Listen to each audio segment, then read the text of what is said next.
السلام علیکم ورحمۃ اللہ تعالی وبرکاتہ۔ الحمد للہ رب العالمین والعاقبۃ للمتقین والصلاة والسلام علی سید الانبیاء والمرسلین وعلى آلہ واصحابہ اجمعین، اما بعد فاعوذ باللہ من الشیطان الرجیم، بسم اللہ الرحمن الرحیم۔ شہر رمضان الذی انزل فیہ القرآن ھدی للناس وبینات من الھدی والفرقان۔ صدق اللہ مولانا العظیم وصدق رسولہ النبی الامین المتین الکریم۔ آئیے ہم اور آپ سب سے پہلے حضور سرور کائنات، فخر موجودات، باعث تخلیق کائنات، احمد مجتبی محمد مصطفیٰ صلی اللہ علیہ وسلم کی بارگاہ میں درود و سلام کا عطیہ پیش کریں اور پڑھیں اللہم صلی علی سیدنا و مولانا محمد معدن الجود والکرم وآلہ الکرام وابنہ القریب وبارک وسلم صلاۃ و سلام علیک یا رسول اللہ صلی اللہ تعالی علیہ وسلم۔ عزیزان ملت اسلامیہ، جیسا کہ آپ سب جانتے ہیں کہ یہ پروگرام ہر سال رمضان المبارک میں ہر اتوار کو ظہر کی نماز کے بعد ہوتا ہے۔ مختلف علماء کرام کو بلایا جاتا ہے۔ اس مرتبہ مجھ فقیر کو یاد کیا گیا، اس لیے آپ کی خدمت میں حاضر ہو گیا۔ رمضان المبارک کے تعلق سے کچھ باتیں عرض کرنی ہیں۔ بڑا ہی برکتوں والا مہینہ ہے اور اس کی فضیلتیں قرآن و حدیث کے اندر بیان کی گئی ہے۔ اللہ تبارک و تعالیٰ قرآن مجید میں ارشاد فرماتا ہے شہر رمضان الذی انزل فیہ القرآن، رمضان کا مہینہ جس میں قرآن اتارا گیا۔ سوچنے والی بات ہے، ہم اور آپ سنتے رہتے ہیں کہ قرآن مجید 23 سال کے عرصے میں تھوڑا تھوڑا کر کے ضرورت کے مطابق نازل ہوتا رہا۔ یہ ہم نے سنا ہوگا سیرت کے درس میں یا بیانات میں، علماء کرام کے خطابات میں، تقریروں میں سنا ہوگا، یا ہم نے کہیں کسی کتاب میں پڑھا ہوگا کہ قرآن مجید 23 سال کے عرصے میں تھوڑا تھوڑا کر کے نازل ہوا، ایک ساتھ میں نازل نہیں ہوا۔ پھر قرآن مجید میں خود یہ کیوں ارشاد فرمایا جا رہا ہے کہ رمضان کے مہینے میں قرآن اتارا گیا، جبکہ خاص رمضان کے مہینے میں قرآن نہیں اتارا گیا، ضرورت کے مطابق تھوڑا تھوڑا 23 سال کے عرصے میں نازل کیا جاتا رہا۔ تو پھر اس آیت کریمہ کا کیا مطلب ہے؟ دوسرے مقام پہ بھی سورہ قدر جو ہم پڑھتے ہیں اس میں کیا ارشاد فرمایا؟ انا انزلناہ فی لیلۃ القدر، کہ بے شک ہم نے اسے یعنی قرآن مجید کو لیلۃ القدر میں نازل کیا، شب قدر میں نازل کیا۔ تو پھر اس کا کیا مطلب ہے؟ علماء کرام مفسرین اعظام اس کی تفسیر میں فرماتے ہیں کہ یہاں رمضان میں قرآن کے نازل ہونے سے مراد یہ ہے کہ قرآن مجید لوح محفوظ سے آسمان دنیا کی طرف رمضان المبارک میں نازل کیا گیا، پھر وہاں سے آسمان دنیا سے ضرورت کے مطابق آیتیں نازل ہوتی رہی، لیکن یک بار کی ایک ساتھ لوح محفوظ سے آسمان دنیا کی طرف جو قرآن مجید کو نازل کیا گیا۔ یہ مہینہ کون سا تھا؟ رمضان المبارک کا مہینہ تھا، اور وہ رات جو تھی وہ شب قدر تھی۔ اب دیکھیے یہاں پر نقطہ کتنا پیارا ہے، وہ کتنی اچھی بات بیان کی ہے علماء کرام نے کہ قرآن مجید یہ سب سے بہترین کتاب ہے، سب سے افضل کتاب ہے، سب سے زیادہ فضیلت رکھنے والی کتاب، اور سب سے افضل رسول اور نبی پر نازل کی گئی، اور سب سے افضل امت کے لیے نازل کی گئی، تو پھر اس کے لیے اس کے نزول کے لیے اس کو نازل کرنے کے لیے مہینہ بھی تو ایسا ہونا چاہیے جو سارے مہینوں میں سب سے افضل. اسی لیے قرآن مجید کے نزول کے لیے رمضان المبارک کا انتخاب کیا گیا جو سارے مہینوں میں سب سے زیادہ فضیلت والا مہینہ. یہ ایسا مہینہ ہے جو نیکیوں کا موسم بہار ہے. ہر چیز کی ایک سیزن ہوتی ہے نا. اپنے اعتبار سے ہم کہتے ہیں فروٹس کو دیکھ لیں اب تو مخصوص جو فروٹس ہوتے ہیں وہ پورے سال دستیاب نہیں ہوتے. اب تو جو ہے کیمیکل وغیرہ کے معاملات ایسے آ گئے کہ پورے سال ہر پھل مل جاتا ہے. لیکن ہم کچھ زمانے پہلے ماضی قریب میں جا کر دیکھیں تو فروٹس کا سیزن ہوا کرتا تھا کہ مخصوص فروٹ جو ہوتے تھے وہ اپنے موسم ہی میں ملا کرتے تھے اور ان کے موسم کے علاوہ وہ فروٹ دستیاب نہیں ہوتا تھا, وہ پھل ملتا نہیں تھا. اسی طریقے سے نیکیوں کا بھی موسم ہے اور وہ موسم بہار رمضان المبارک کا مہینہ ہے. اس مہینے کے اندر نیکیوں کے ثواب میں اضافہ کر دیا جاتا ہے. آپ نے سنا ہوگا کہ نفل کا ثواب فرض کے برابر ہوتا ہے اور فرض کا ثواب یہ 70 فرضوں کے برابر ہو جاتا ہے. پھر اللہ کے دریائے رحمت میں تو کوئی کسی چیز کی کمی نہیں ہے. یہ تو ایک قاعدہ اور اصول بتا دیا کہ اگر فرض پڑھیں گے تو 70 فرض, لیکن اللہ تبارک و تعالیٰ چاہے تو اپنے فضل و کرم سے بے شمار ثواب عطا فرما. یہ ایسا مہینہ ہے رمضان المبارک کا مہینہ. جب یہ مہینہ آتا ہے, حضرت ابو ہریرہ رضی اللہ تعالیٰ عنہ سے روایت, اذا دخل رمضان فتحت ابواب السماء وفي روایت فتحت ابواب الجنہ وغلقت ابواب جہنم وسلسلت الشیاطین وفي روایت فتحت ابواب الجنہ. یہ جو بات بیان کی گئی, حضرت ابو ہریرہ رضی اللہ تعالیٰ عنہ ارشاد فرماتے ہیں کہ جب رمضان کا مہینہ آتا ہے تو آسمان کے دروازے کھول دیے جاتے ہیں, اور ایک روایت میں ہے کہ جنت کے دروازے کھول دیے جاتے ہیں اور جہنم کے دروازے بند کر دیے جاتے ہیں اور شیطان کو زنجیروں میں جکڑ دیا جاتا ہے, شیطان کو قید کر دیا جاتا ہے. یہ ہم سنتے رہتے ہیں, بڑی مشہور بات کہ رمضان میں شیطان بند ہو جاتا ہے, اس کو قید کر دیا جاتا ہے, زنجیروں میں جکڑ دیا جاتا ہے. اب سوال یہی پیدا ہوتا ہے نا کہ جب شیطان کو زنجیروں میں جکڑ دیا گیا تو پھر لوگ رمضان میں گناہ کیوں کرتے ہیں؟ رمضان میں تو ہمیں لوگ گناہ کرتے ہوئے نظر آتے کہ نہیں آتے, تو پھر اس کا کیا مطلب ہوا؟ تو دیکھیے اس کے مختلف جواب دیے گئے ہیں. صرف شیطان ہی نہیں ہوتا جس کی وجہ سے آدمی گناہ کرتا ہے, جس کے بہکاوے میں آ کے بسا اوقات اپنی شامت نفس کی وجہ سے بھی آدمی گناہ کرتا ہے. اور پھر یہاں پر علماء کرام نے اس کی وضاحت کرتے ہوئے ارشاد فرمایا کہ جو بڑے بڑے شیاطین ہوتے ہیں وہ تو بند کر دیے جاتے ہیں, لیکن چھوٹے چھوٹے جو شیطان ہوتے ہیں وہ آزاد گھومتے ہیں اور انہیں کی وجہ سے آدمی گناہ کرتا ہے. اور ایک وضاحت اس کی یوں کی گئی ہے کہ یہ خارجی جو شیاطین ہوتے ہیں وہ تو قید کر دیے جاتے ہیں, لیکن جو داخلی شیطان ہوتا ہے جو انسان کے اندر ہوتا ہے وہ آزاد ہوتا ہے, اس کی وجہ سے گناہ کرتا ہے. ایک وضاحت یہ بیان کی گئی ہے کہ 11 مہینے تک آدمی گناہ کرتا رہتا ہے تو گناہوں کا ایسا عادی ہو جاتا ہے کہ پھر رمضان میں بھی گناہ کرتا ہے. کیسا برکت والا مہینہ, ہمیں تو اس مہینے کی قدر کرنی چاہیے.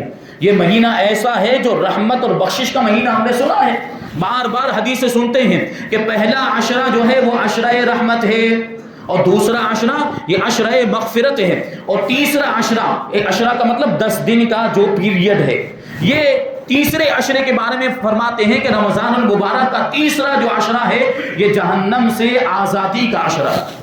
کیا مطلب کہ پہلے 10 دن کے اندر اگر کوئی رمضان کی قدر کر لے, اس کا ادب و احترام کرے اور اس کا حق ادا کرے, یعنی سارے روزے بھی رکھے, عبادتیں بھی کرے, ساری نمازیں پڑھے, گناہوں سے بچتا رہے, زیادہ سے زیادہ نیکیاں کرتا رہے, تو وہ اللہ کی رحمت کا حقدار ہو جاتا ہے.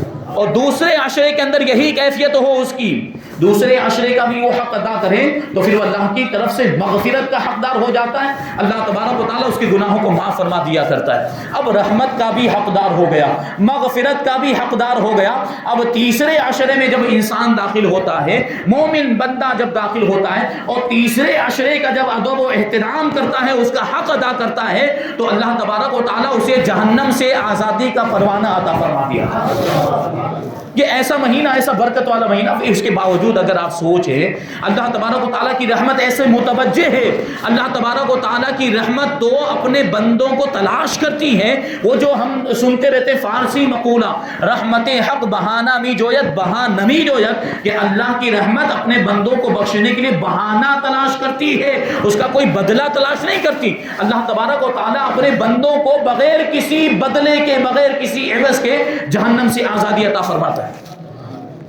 تو اب رمضان المبارک کا مہینہ ملے، اللہ تبارک و تعالیٰ نصیب فرمائے بار بار زندگی میں ہمیں رمضان کا مہینہ ملے، لیکن رمضان کا مہینہ ملنے کے باوجود اگر انسان اپنی مغفرت نہ کروا سکے، وہ اللہ کی رحمت کا مستحق نہ قرار پائے، تو پھر اس سے بڑا محروم کون ہو سکتا ہے؟ حضرت غالباً حضرت عبداللہ ابن عباس رضی اللہ تعالیٰ عنہ سے روایت کہ اللہ کے رسول صلی اللہ علیہ وسلم نے ارشاد فرمایا رغم انف رجل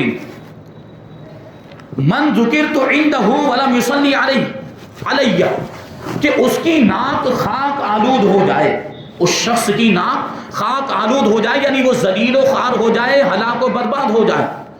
تو صحابہ نے پوچھا یا رسول اللہ کس کی بات کرتے ہیں؟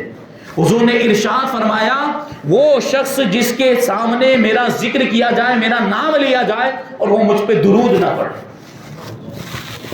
فرماتے ہیں کہ جس کے سامنے میرا نام لیا جائے اور وہ مجھ پر درود نہ پڑے، وہ ذلیل و خوار ہو جائے۔ اسی وجہ سے تو جب بھی نبی پاک صلی اللہ علیہ وسلم کا نام آتا ہے تو ہم درود شریف پڑھتے ہیں۔ اسی بات پہ ایک مرتبہ درود پاک پڑھ لیجیے، اللہم صلی علی سیدنا و مولانا محمد معدن الجود والکرم وآلہ الکرام وابنہ الکریم وبارک وسلم صلاۃ و سلام علیک یا رسول اللہ۔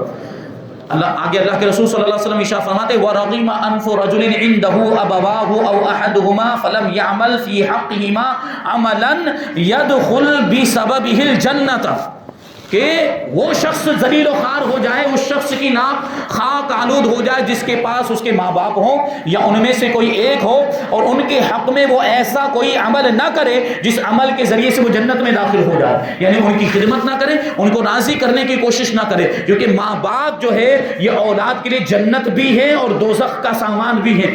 اگر ماں باپ کی خدمت کریں گے، ماں باپ کو راضی کر لیں گے تو پھر ہمیں جنت مل جائے گی، اور اگر ماں باپ کو ناراض کر دیا ہے، ماں باپ کی خدمت نہیں کی، ماں باپ کی نافرمانی کی ہے، تو پھر جہنم ہمارا ٹھکانہ ہو۔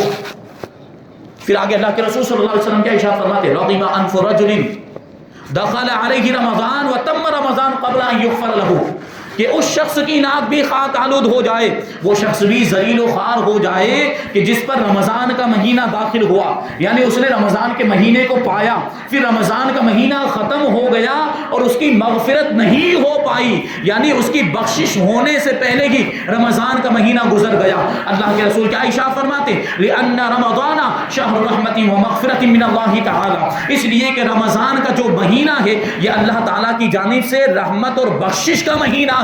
فَإِن لَمْ يُغْفَرْ لَهُ فِيهِ فَهُوَ مَغْبُونٌ، اگر رمضان المبارک کے مہینے میں بھی کسی انسان کی بخشش نہ ہو پائے تو ایسا انسان یہ سب سے بڑا گھاٹے والا ہے اور نقصان اٹھانے والا ہے۔ جب ایسا مبارک مہینہ اللہ تبارک و تعالیٰ نے ہمیں عطا فرمایا اور اس کے باوجود ہم اس کی قدر نہ کریں، اس کا احترام نہ کریں، اس کا حق ادا نہ کریں، تو ہم سے بڑا بے وقوف اور کون ہو سکتا ہے؟ یہ اللہ تبارک و تعالیٰ کا کتنا بڑا احسان۔ اللہ تعالیٰ نے کیا ارشاد فرمایا لیلۃ القدر خیر من الف شہر، کہ شب قدر یہ 1000 مہینوں سے افضل ہے۔ اللہ کے رسول نے ارشاد فرمایا کہ لوگوں تم پر ایک ایسا مہینہ سایہ افغن ہونے والا ہے جس میں ایک رات ایسی ہے جو 1000 مہینوں سے افضل ہے، یعنی شب قدر۔ صحابہ کرام نے حضور پاک صلی اللہ علیہ وسلم کی بارگاہ میں عرض کیا تھا، جب صحابہ کرام نے شمعون نام کے عابد کا واقعہ سنا تھا جو اگلی امتوں کے اندر ایک بڑا عبادت گزار 1000 مہینوں تک وہ اللہ تعالیٰ کی عبادت کرتا رہا، تو صحابہ کرام نے اپنی عبادتوں کو اور اپنی نمازوں کو شمعون کے سامنے حقیر سمجھا کہ ایک تو ہماری عمریں کم ہوتی۔ حضور کی بارگاہ میں عرض کرتے ہیں صحابہ کرام یا رسول اللہ 1000 مہینے تک تو ہم عبادت کر ہی نہیں سکتے، کیونکہ ہماری عمریں زیادہ سے زیادہ 60 سال کی ہوں گی، 70 سال کی ہوں گی، ہزاروں سال تک تو ہم عبادت، ہزاروں مہینے تک ہم اپنے رب کی عبادت نہیں کر سکتے، یعنی ہم شمعون کی عبادت تک پہنچ ہی نہیں سکتے۔ تو اللہ کے رسول صلی اللہ علیہ وسلم نے کیا ارشاد فرمایا، اے میرے صحابہ گھبرانے کی ضرورت نہیں، احساس کمتری کا شکار ہونے کی ضرورت نہیں ہے۔ یقیناً شمعون نے بڑی عبادتیں کی ہوگی، لیکن اس امت کو اللہ تبارک و تعالیٰ نے ایک رات ایسی عطا فرمائی ہے جو 1000 مہینوں سے افضل ہے، یعنی اس رات میں بندہ جب اللہ تبارک و تعالیٰ کی عبادت کرے تو اللہ تبارک و تعالیٰ 1000 مہینوں کی عبادت سے زیادہ ثواب عطا فرماتا ہے۔ دیکھیے اللہ نے یہ نہیں ارشاد فرمایا کہ شب قدر 1000 مہینوں کے برابر ہے، یہ فرمایا نہیں، یعنی ایسا نہیں ہے کہ شب قدر میں عبادت کریں گے تو 1000 مہینوں کی عبادت کے برابر ثواب ملے گا، بلکہ اللہ نے کیا ارشاد فرمایا، شب قدر 1000 مہینوں سے بہتر ہے۔ کہ کیا مطلب کہ اگر شب قدر میں عبادت کریں گے تو 1000 مہینوں کے برابر ثواب نہیں ملے گا، بلکہ 1000 مہینوں کی عبادت سے زیادہ ثواب ملے گا۔ یہ اللہ تبارک و تعالیٰ کے اس امت پر کتنا احسان۔ اگلی امتوں کا معاملہ یہ تھا کہ وہ جتنی عبادت کرتے تھے اتنا ہی ثواب ان کو ملتا تھا۔ اگر 2 رکعت نماز پڑھتے تھے تو 2 رکعت ہی کا ثواب ملتا تھا، 4 رکعت نماز پڑھتے تو 4 رکعت ہی کا ثواب، جو بھی عبادت کرتے تھے جتنی عبادت کرتے تھے اتنا ہی ثواب ملتا تھا۔ لیکن یہ امت کی خاصیت، امت محمدیہ کی یہ خاصیت ہے کہ تھوڑا سا عمل کرتے ہیں اور تھوڑا سا چھوٹا سا نیکی کا کام کرتے ہیں، اللہ تبارک و تعالیٰ 10 گنا سے لے کر 700 گنا تک اس کا ثواب عطا فرماتا ہے۔ اور پھر اللہ تبارک و تعالیٰ کی شان اللہ یضاعف لمن یشاء، 700 گنا تک کا تو اس کا وعدہ ہے، اس سے زیادہ جس کو عطا چاہتا ہے اور مزید عطا فرماتا ہے۔ یہ کتنا احسان ہے اللہ تبارک و تعالیٰ کا اس امت پر۔ یہ رمضان کا ایسا مبارک مہینہ، اس کی قدر کرنی چاہیے۔ یہ کیسا مہینہ، اللہ تبارک و تعالیٰ کی رحمت اس میں خاص طور پر بندوں کی طرف متوجہ ہوتی ہے۔ اللہ کے رسول صلی اللہ علیہ وسلم ارشاد فرماتے، نادا منادن کل لیلۃ من السماء الی انفجار الصبح، کہ رمضان المبارک میں ہر رات کو ایک ندا دینے والا، پکارنے والا پکارتا ہے، صبح صادق تک وہ پکارتا رہتا ہے۔ وہ پکار کر کیا کہتا ہے، یا باغی الخیر تمم و ابشر، اے بھلائی طلب کرنے والے، اے بھلائی چاہنے والے، تو اپنی خواہش کو، اپنی طلب کو ختم کر لے اور خوش ہو جا کہ تیری خواہش کو مکمل کر دیا گیا، تیری خواہش کو پورا کر دیا گیا۔ آگے ارشاد فرماتے ہیں، وَيَا بَاغِيَ الشَّرِّ أَقْصِرْ وَأَبْصِرْ، اور اے برائی طلب کرنے والے تو باز آ جا، برائی طلب کرنے سے باز آ جا اور عبرت حاصل کر۔ پھر وہ ندا دینے والا، وہ پکارنے والا پکار کر کہتا ہے، هَلْ مِن مُسْتَغْفِرٍ يُغْفَرُ لَهُ، کیا کوئی بخشش طلب کرنے والا ہے کہ اس کی بخشش کر دی جائے؟ هَلْ مِن تَائِبٍ يُتَابُ عَلَيْهِ، کیا کوئی توبہ کرنے والا ہے کہ اس کی توبہ قبول کر لی جائے؟ هَلْ مِن دَاعٍ يُسْتَجَابُ لَهُ، کیا کوئی دعا کرنے والا ہے کہ اس کی دعا قبول کر لی جائے؟ هَلْ مِن سَائِلٍ يُعْطَىٰ سُؤْلَهُ، کیا کوئی سوال کرنے والا ہے، کیا کوئی مانگنے والا ہے کہ اس کی مانگی ہوئی چیز اسے عطا کر دی جائے؟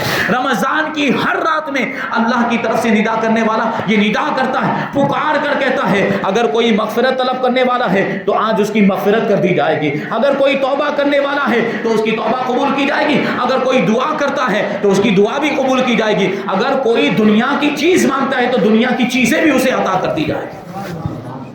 یہ اللہ کی رحمت متوجہ ہوتی۔ آگے حدیث پاک، وَلِلَّهِ عَزَّ وَجَلَّ عِنْدَ كُلِّ فِطْرٍ مِّن شَهْرِ رَمَضَانَ كُلَّ لَيْلَةٍ عُتَقَاءُ مِنَ النَّارِ، أو كما قال علیہ السلام 60,000۔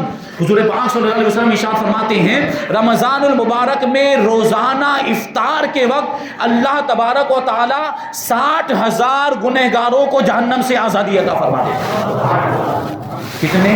60,000، 7 نہیں 60,000 گنہگاروں کو اللہ تبارک و تعالی جہنم سے آزادی عطا فرماتا ہے۔ پھر آگے ہے فَإِذَا كَانَ يَوْمُ الْفِطْرِ أَعْتَقَ اللَّهُ مِثْلَ مَا أَعْتَقَ فِي جَمِيعِ الشَّهْرِ، پھر جب عید الفطر کا دن آتا ہے تو اللہ تبارک و تعالی اتنی تعداد میں گنہگاروں کو جہنم سے آزادی عطا فرماتا ہے جتنی تعداد میں رمضان کے پورے مہینے میں وہ آزاد کر چکا ہوتا ہے، یعنی روزانہ 60,000 پہلے ہی آزاد کر چکا ہے، اور جب عید الفطر کا دن آتا ہے تو 60,000 کو آپ 30 میں ضرب دیں، 30 سے ملٹیپلائی کریں تو یہ جو تعداد بنتی ہے وہ ہے 18 لاکھ، یعنی عید الفطر کے دن اللہ تبارک و تعالی 18 لاکھ گنہگاروں کو جہنم سے آزادی عطا فرما دیا کرتا ہے۔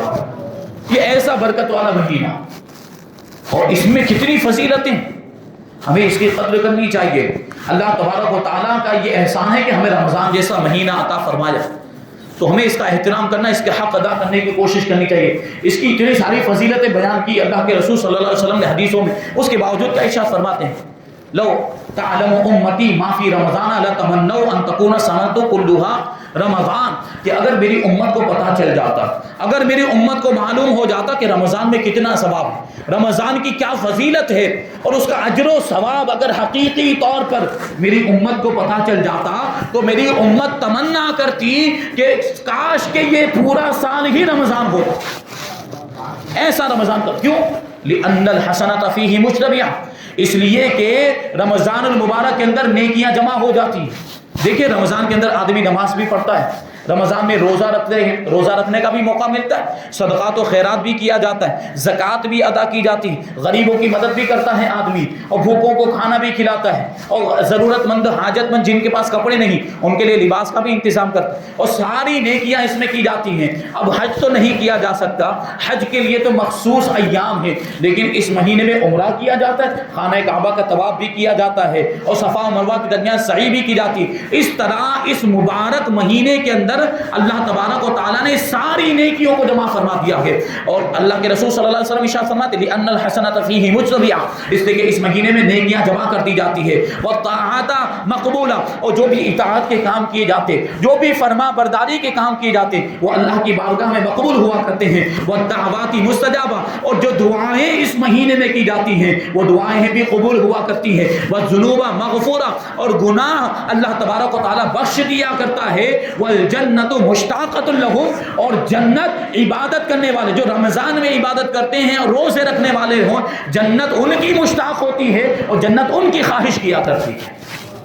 ہم اور آپ عام طور پر جنت کے خواہش مند رہتے، ہر کوئی ہر شخص چاہتا ہے کہ اسے جنت مل جائے، وہ جہنم سے بچ جائے، لیکن رمضان مبارک کا ادب و احترام جو کرتا ہے، اس کا حق جو ادا کرتا ہے، جنت اس کی مشتاق رہتی ہے اور جنت اس کی خواہش کرتی ہے۔ حضرت داؤد طائی بہت بڑے بزرگ گزرے ہیں، اللہ کے نیک بندے، متقی پرہیزگار، اللہ کے ولی، وہ بیان کرتے ہیں کہ میں ایک مرتبہ رمضان کی پہلی رات میں سو گیا، نیند آ گئی، تو میں نے خواب میں دیکھا کہ میں جنت میں ہوں اور یاقوت اور موتیوں سے مزین ایک نہر کے کنارے بیٹھا ہوا ہوں جنت میں۔ تو میں نے دیکھا کہ وہاں پر کچھ حوریں ہیں، جنت کی حوریں، جن کے چہرے آفتاب کی طرح چمک رہے ہیں۔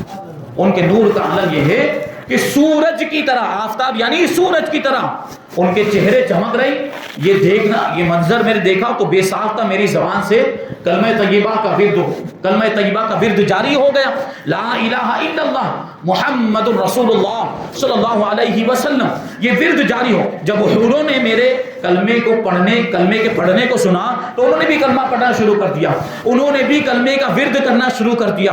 اور پھر وہ حوریں کیا کہتی ہیں، حضرت داؤد طائی رضی اللہ تعالیٰ عنہ بیان کرتے ہیں کہ ان حوروں نے مجھ سے کہا کہ ہم ان لوگوں کے لیے ہیں جو رمضان المبارک میں روزے رکھا کرتے ہیں، ہم ان لوگوں کے لیے ہیں جو رمضان المبارک کے برکت والے مہینے میں اللہ تعالیٰ کی حمد و ثنا بیان کرتے ہیں اور رمضان المبارک میں رکوع اور سجدے کیا کرتے ہیں، یعنی نمازیں پڑھا کرتے ہیں۔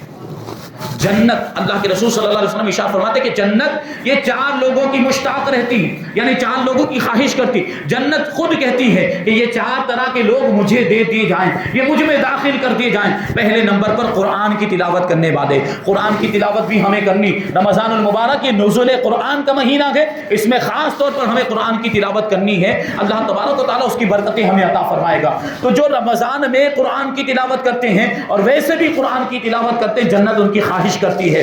دوسرے نمبر پر حضور ارشاد فرماتے ہیں زبان کی حفاظت کرنے والے، جو زبان کی حفاظت کرتے ہیں، فحش کلامی سے، بدگوئی سے، گالی گلوچ سے اپنی زبان کی حفاظت کرتے ہیں، جنت ان کی مشتاق رہا کرتی۔ تیسرے نمبر پر بھوکوں کو کھانا کھلانے والے، جو حاجت مندوں کی ضرورت کو پورا کرتے ہیں اور بھوکوں کو کھانا کھلاتے ہیں، جنت ان کی مشتاق رہا کرتی۔ اور چوتھے نمبر پر رمضان کے روزے رکھنے والے، یہ چار قسم کے لوگ وہ ہیں جنت ان کی مشتاق ہوتی ہے اور جنت ان کی خواہش کیا کرتی۔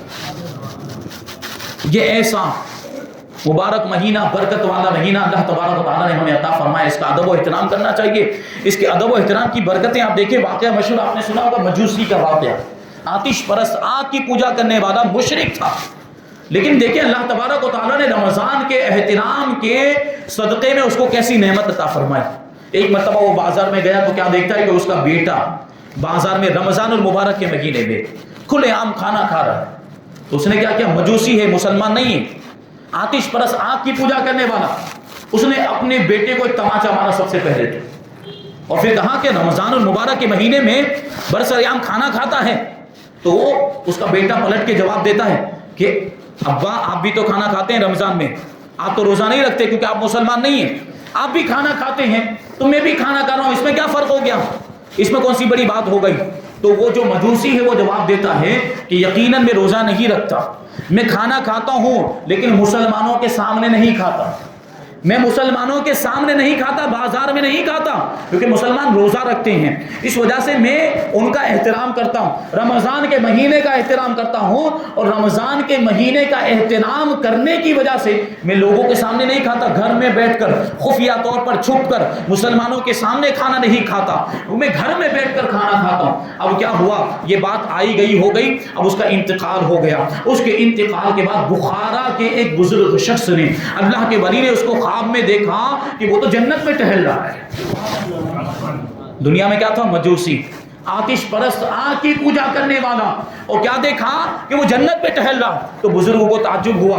ارشاد فرماتے تو تو مجوسی تھا، تو تو مشرک تھا، تو تو آگ کی پوجا کرنے والا تھا، تجھے جنت کیسے مل گئی، تو جنت میں کیسے آ گیا؟ تو اس نے جواب دیا کہ یہ رمضان المبارک کے احترام کا صلہ ہے، میں نے رمضان المبارک کا احترام کیا تھا، اس مہینے کا احترام کیا تھا، اس مہینے کے احترام کے صدقے میں اللہ تبارک و تعالیٰ نے مجھے ایمان کی دولت نصیب فرمائی، اور جب میں دنیا سے گیا ہوں تو ایمان کی حالت میں گیا، اور رمضان المبارک کے احترام کے صدقے میں اللہ تبارک و تعالیٰ نے مجھے جنت عطا فرما دی. غور کرنے کا مقام ہے کہ جب ایک مجوسی نے، جب ایک آتش پرست نے، ایک مشرک نے رمضان کا احترام کیا تو اس کو ایمان کی دولت مل گئی، اسے بدلے میں انعام کے طور پر جنت عطا کر دی گئی. تو ہم تو مومن ہیں، ہم تو ایمان والے ہیں، اگر ہم رمضان کا احترام کریں گے تو اللہ کتنا ثواب عطا فرمائے گا. تو ہمیں احترام کرنا ہے، رمضان المبارک کا احترام کرنا. یہ ایسا برکتوں والا مہینہ اللہ تبارک و تعالیٰ نے ہمیں عطا فرمایا، اس میں روزے بھی رکھنے. اللہ کے رسول نے ارشاد فرمایا من صام رمضان ایمانا و احتسابا غفر له ما تقدم من ذنبه، کہ جو رمضان المبارک کے روزے رکھے ایمان کی حالت میں اور حصول ثواب کی نیت سے، یعنی خلوص و للہیت کے ساتھ رمضان المبارک کے روزے رکھے تو اس کے پچھلے گناہ معاف کر دیے جاتے ہیں. پھر آگے ایک حدیث پاک میں اللہ کے رسول نے ارشاد فرمایا من قام رمضان ایمانا و احتسابا غفر له ما تقدم من ذنبه، کہ جو رمضان میں قیام کرے یعنی رات میں عبادت کرے، فرض نمازیں تو یوں بھی پڑھنی، عام دنوں میں بھی پڑھنی، لیکن رمضان میں جو رات میں عبادتیں کرے اور ایمان کی حالت میں حصول ثواب کی نیت سے خلوص و للہیت کے ساتھ، تو اس کے بھی پچھلے گناہ معاف کر دیے جاتے ہیں. گناہوں کی بخشش کا کتنا آسان ذریعہ ہمیں عطا فرمایا گیا. تو ہمیں اس کا احترام کرنا کہ نہیں، اس کی قدر کرنی کہ نہیں. آج ہمارے آپ کے معاملات عام دنوں کے اندر عبادت نہیں کریں گے، رمضان المبارک کے اندر اللہ تعالیٰ توفیق عطا فرماتا ہے. اکثر لوگوں کو دیکھتے ہیں کہ مسجدوں کا رخ کرتے ہیں، نمازیں پڑھتے ہیں. تو سوال یہی ہے، جب عام دنوں میں لوگوں کو نماز کی دعوت دی جاتی ہے، نماز کی طرف بلایا جاتا ہے، تو ان کے پاس ہزاروں بہانے ہوتے، وقت نہیں، ٹائم نہیں ہے، کاروبار کا معاملہ ہے، دکان میں بیٹھے ہیں، گراہکی زیادہ ہے، ابھی چھوڑ کر نہیں جا سکتے، نماز پڑھنے کا وقت نہیں ہوتا، کپڑے جو ہے کہ پاک نہیں، صاف نہیں، ستھرے نہیں ہیں. اس طرح کی باتیں ہوتی کہ نہیں ہوتی؟ رمضان المبارک کے علاوہ اگر کسی کو نماز کے لیے بلایا جائے تو ایسے معاملات ہوتے. لیکن وہی لوگ جو رمضان کے علاوہ بہانے کرتے ہیں، رمضان میں خود آتے ہیں نماز پڑھنے کے لیے، رمضان میں خود ان کو وقت مل جاتا ہے، وہ اپنے کاروبار سے بھی وقت نکال رہے ہیں، تجارتوں سے بھی وقت نکال رہے ہیں، دکان بند کر کے بھی نماز پڑھنے کے لیے آتے ہیں. تو سوال ان سے میرا یہی ہے کہ جب آپ رمضان المبارک میں نماز کے لیے وقت نکال سکتے ہیں تو عام دنوں میں کیوں نہیں نکال سکتے؟ جب رمضان میں ہمارا وقت نکل سکتا ہے عبادتوں کے لیے، نماز پڑھنے کے لیے، تو اور دنوں میں بھی ہم چاہیں تو وقت نکال سکتے ہیں. بس سوال یہ کہ ہم چاہتے ہی نہیں. اگر ہم نے جس طرح رمضان کی اہمیت سمجھی، رمضان میں ہم عبادت کر رہے ہیں، اسی طرح عام دنوں میں بھی اگر ہم نماز کی اہمیت کو سمجھیں، کیونکہ جو نماز ہے پانچوں وقت کی نماز، یہ صرف رمضان میں فرض نہیں، یہ تو عام دنوں میں بھی فرض ہے. تو ہمیں جس طرح رمضان میں نماز پڑھنی اور دنوں میں بھی تو نماز پڑھنی ہے. اور علماء فرماتے ہیں کہ ہم اپنی پوری زندگی کو رمضان کی طرح بنا دیں. یعنی پوری زندگی اللہ کی اطاعت کریں، نمازیں پڑھیں، عبادتیں کریں، تو پھر ہماری موت عید کی طرح ہوگی۔ بس ضرورت اس بات کی کہ ہم اس پر توجہ دیں۔ 24 گھنٹے ہم اپنے لیے رکھتے ہیں، 24 گھنٹے ہم اپنے لیے کام کرتے ہیں، محنت کرتے ہیں، گھر بار کے لیے، گھر والوں کے لیے، اہل و عیال کے لیے، بال بچوں کے لیے، بیوی بچوں کے لیے محنت کرتے ہیں 24 گھنٹے ہمارے پاس ہیں۔ کیا ہم اپنے رب کے لیے ان 24 گھنٹوں میں سے 2.5 گھنٹہ نہیں نکال سکتے؟ 3 گھنٹے اس میں سے نہیں نکال سکتے اللہ کی عبادت کے لیے؟ جبکہ یہ ساری چیزیں کس کی دی ہوئی؟ یہ ساری نعمتیں اللہ کی دی ہوئی۔ روزی بھی تو اللہ تعالیٰ دیتا ہے، کاروبار میں برکت بھی تو اللہ تبارک و تعالیٰ دیتا ہے۔ اب اس کی نافرمانی کر کے اگر آپ کاروبار کرنے جائیں گے، نمازیں چھوڑ کر اگر آپ تجارتیں کریں گے، اور اللہ کی نافرمانی کر کر اگر آپ کام کے لیے نکلیں گے، تو پھر برکت ہوگی؟ آج ہم روتے رہتے ہیں، شکوہ کرتے رہتے ہیں، شکایت، روزی میں برکت نہیں ہوتی، روزی میں برکت نہیں ہوتی، یہ کماتے ہیں اور ختم ہوتا ہے، کہاں چلا جاتا ہے پتہ ہی نہیں چلتا۔ اب اللہ کی نافرمانی کریں گے تو برکت کہاں سے ہوگی؟ تو اگر ہم چاہتے ہیں کہ ہماری روزیوں میں برکت ہو، تو ہم اللہ تبارک و تعالیٰ کی فرما برداری کریں، رمضان میں بھی عبادتیں کریں اور رمضان کے علاوہ بھی عبادتیں کریں، رمضان کا احترام کریں، رمضان کی قدر کریں اور رمضان کا حق ادا کریں، تو اللہ تبارک و تعالیٰ ہمیں مغفرت بھی عطا فرمائے گا، ہم اللہ کی رحمت کے بھی مستحق ہو جائیں گے، اور جہنم سے آزادی کا پروانہ بھی ہمیں مل جائے گا۔ اللہ تبارک و تعالیٰ کی بارگاہ میں دعا ہے کہ جو کچھ بھی بیان ہوا اس پر مجھے، آپ کو، ہم سب کو عمل کرنے کی توفیق عطا فرمائے، رمضان المبارک کا ادب و احترام کرنے کی اور اس کا حق ادا کرنے کی ہم سب کو توفیق عطا فرمائے۔ وما علینا الا البلاغ۔ السلام علیکم۔